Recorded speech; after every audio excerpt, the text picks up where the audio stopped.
Et voilà, avec un peu d'attente, la partie 2 de mes vulgarisateurs de YouTube préférés. Cette fois, on s'attaque aux anglophones. Je sais que pour beaucoup de mes amis qui regardent cette vidéo, l'anglais c'est pas leur spécialité, mais il y en a certains dont je vais vous parler qui sont très clairs à comprendre. Premièrement, ils ont un accent qui est limpide, très facile, et deuxièmement, ils argumentent à coups de schémas, de dessins et avec un plan simple et efficace.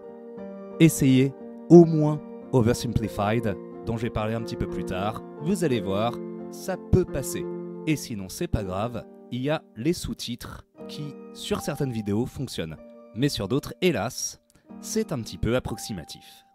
Allez, vu que j'aime pas les intros trop longues, on enchaîne direct sur celui que je vous ai teasé dans la vidéo précédente. Alors, c'est un vulgarisateur historique qui aime beaucoup l'histoire militaire. Il a les yeux bleus, les cheveux longs, une belle barbe, il aime bien le métal, et même si l'anglais n'est pas sa langue maternelle, il la parle super bien. Et je crois que j'ai déjà fait cette blague. Oui, pour Nota Bene. Et bah, cette fois, c'est toujours pas moi, c'est Scalagrim. Alors, Scalagrim, grand massacreur de pneus devant l'Éternel, c'est quelqu'un qui parle énormément de l'escrime ancienne, telle qu'elle était pratiquée en Europe au Moyen-Âge. Et, grâce à ça, il va pouvoir étendre son sujet et parler de l'histoire en général. Ça, c'est quelque chose que j'aime beaucoup, parce que quand on parle d'histoire militaire, on finit toujours par parler des autres thèmes historiques, comme la politique, l'économie, ou même tout simplement la technologie. C'est un meilleur traitement du fer, la création de l'acier dans les hauts fourneaux, qui a permis enfin de donner les fameuses épées à deux mains qu'on trouve surtout dans la deuxième partie du Moyen-Âge, mais quasiment jamais dans l'Antiquité. Donc du coup, ce qui est intéressant, c'est qu'on mélange la pratique sportive, le réalisme historique, et on en profite pour faire un petit tour d'horizon de l'histoire.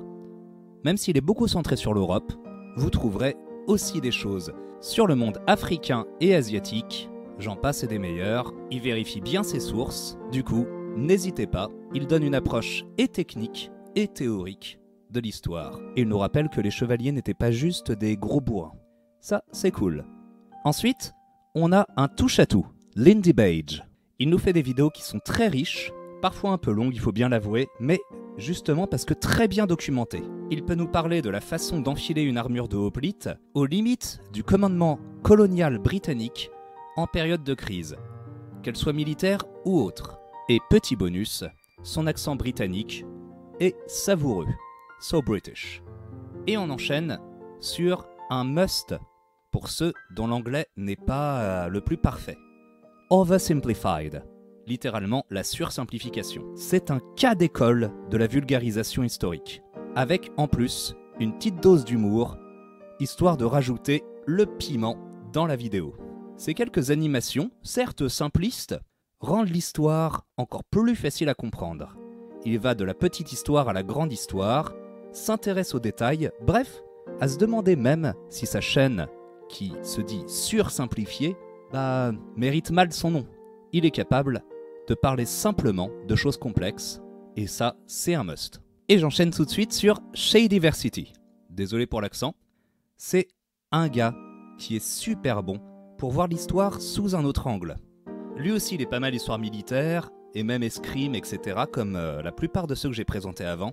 Mais ce que j'adore aussi avec lui, c'est qu'il aime bien casser les clichés. Par exemple, dans l'une de ses vidéos, il nous explique que beaucoup de paysans du Moyen-Âge, en fait, savaient lire, contrairement à ce que l'on pourrait penser sur les paysans illettrés. C'est juste qu'ils ne savaient pas lire le latin, ils savaient lire leur langue locale, qui était beaucoup moins répandue que maintenant. C'est facile pour nous de se dire, je parle français, je peux comprendre un alsacien ou un breton.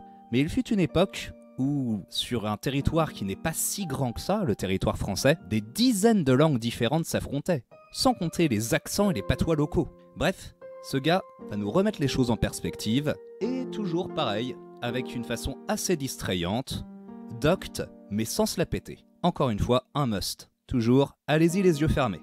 Et enfin, je ne dis pas que ce sont les meilleurs, parce que je peux pas juger, mais mes petits préférés, l'émission Extra History de la chaîne Extra Credits. Ça rappelle un petit peu Oversimplified, dans le sens où, pareil, il y a beaucoup de dessins, comme ça on voit les personnages. Mais là, il y a une direction artistique particulièrement savoureuse.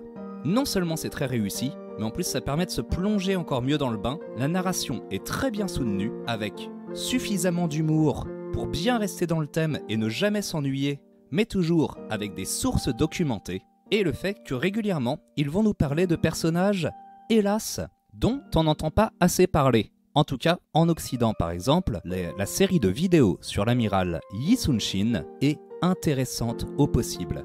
Non seulement elle nous fait un résumé très efficace mais plutôt complet de la guerre entre le Japon et la Corée, mais en plus de ça, elle nous propose le parcours militaire d'un homme assez hors du commun. Je n'ai même pas envie de vous en dire plus, ce serait du spoiler.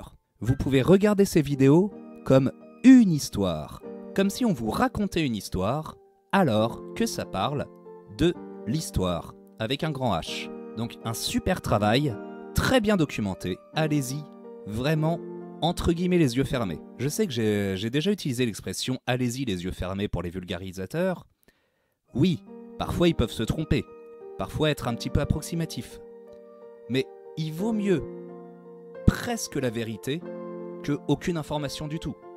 Parce que de toute façon, une fois que vous avez les connaissances qu'ils vous ont données, vous pouvez toujours aller les vérifier sur Internet. Wikipédia est là pour nous. Et pour ceux qui me diront « il y a des erreurs sur Wikipédia », certes, mais il y a des sources en bas de la page Wikipédia. Donc si jamais vous avez un doute, vous pouvez aussi aller vérifier les sources. Et voilà. En tout cas, c'est tout pour aujourd'hui. La prochaine fois, je reviens sur les vulgarisateurs francophones, mais pas forcément français. Ça vous fait un petit teaser pour la prochaine fois. J'espère que vous vous portez bien, et comme d'habitude, n'oubliez pas de m'abreuver de vos vulgarisateurs préférés, de la façon dont vous voudriez que j'en parle, et je vous dis à une prochaine. Boujou!